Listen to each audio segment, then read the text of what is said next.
Welcome to Layers with Larry. I'm Larry. These are all my layers.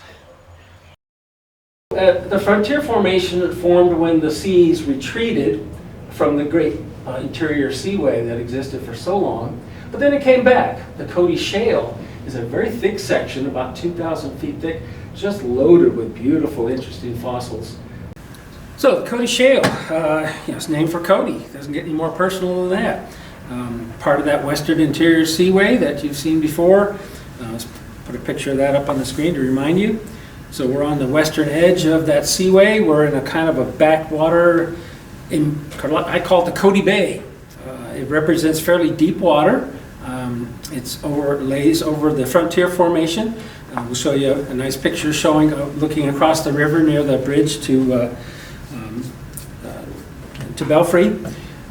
That shows you the frontier formation at an angle because the mountains raised it up. And then the line you see between there, showing the demarcation between the frontier formation on the bottom, which was the beginnings of a new ocean, but it's mostly near shore. That's why it's so sandy, the sandstone. And then on top of the Cody Shale, as the water gets deeper, the land was sinking at this time on the continent, and so oceans flooded in and eventually formed a fairly deep section. We know it's deep because the shales are made up of very fine particles of mud that only happens in deep, calm water.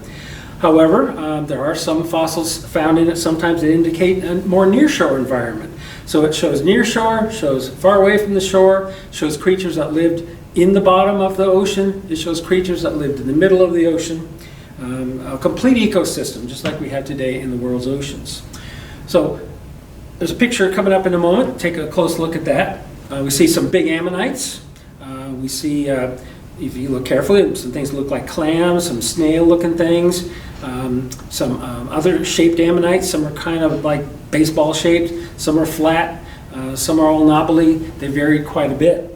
And I brought some of those with me today. We'll take a close look at them as well. Here's one that shows that close-up environment, or that close-to-shore environment. This one is part of a huge, thick-shelled clam. You're only huge in a thick-shelled clam if you live near the ocean's edge, where you need to be protected from wave action. So this is a surf clam, basically. Surf's up in Cody. Who'd have thought?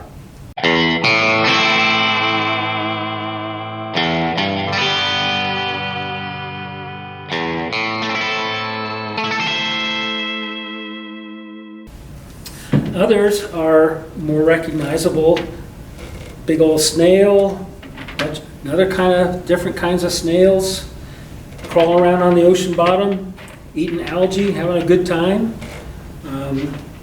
Here's one of those snails. And the question is, what does this snail have in common with this clam? Well, they're both mollusks, just like cephalopods are mollusks, but these are some of the more primitive type ones. Yeah, I know what clams are, you know what snails are. Well, mostly snails do eat algae.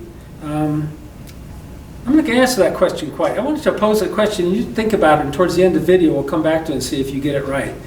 One of these guys in this partnership was very unhappy, and one of them was very happy. Well, guess which one it was. So, piggybacking on the relationship between these little guys, which we'll come back to, this ammonite, he's kind of damaged down here, but you can see he had a kind of a coiled portion, and then he grew a little straight, and then a little bit that way. This is actually a female of who's known as Cleoscaphites, and Cleoscaphites is another slow swimmer, kind of big and bulky, but did have a more or less coiled shell. He's related to that heteromorph type ammonites, again, where they grew coiled for a little bit, and then a little straight, and then a little straight again. And this is the adult form, the age at which this female would have eventually produced eggs to get the next generation going. Well, if you look really carefully, right along this section, you can see this funny line. That line doesn't belong there, and the ornamentation of the shell that normally should just go straight across kind of makes a little U-turn right there as it goes across. And that pattern exists all the way back, somewhere back here, because early in its history it got attacked probably by a big old fish with big old teeth and jaws and bit edge of the shell off, like on this nautilus, and it left a broken part of the shell, which when it repaired it and regrew shell on it, always retained that impression of that damage and that pathology all throughout its life. But it survived to adulthood and apparently reproduced. Rocks can talk.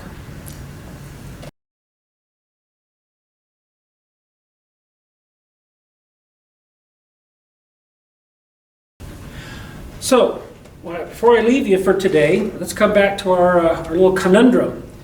What you don't know about this snail, I forgot to mention on purpose, was that this snail still lives today. It's called Polynices, or the moon snail. Now, if I mention that, some of you might already know what the end of the story is going to be like. Because Polynices is not a herbivorous, algae-eating snail like this guy is, or this guy, or the rest of these guys. He's carnivorous. He uses a special structure that all snails have called a radula. It's kind of a tongue-like structure. Most of them stick it out and they scrape algae off of rocks and live off of that.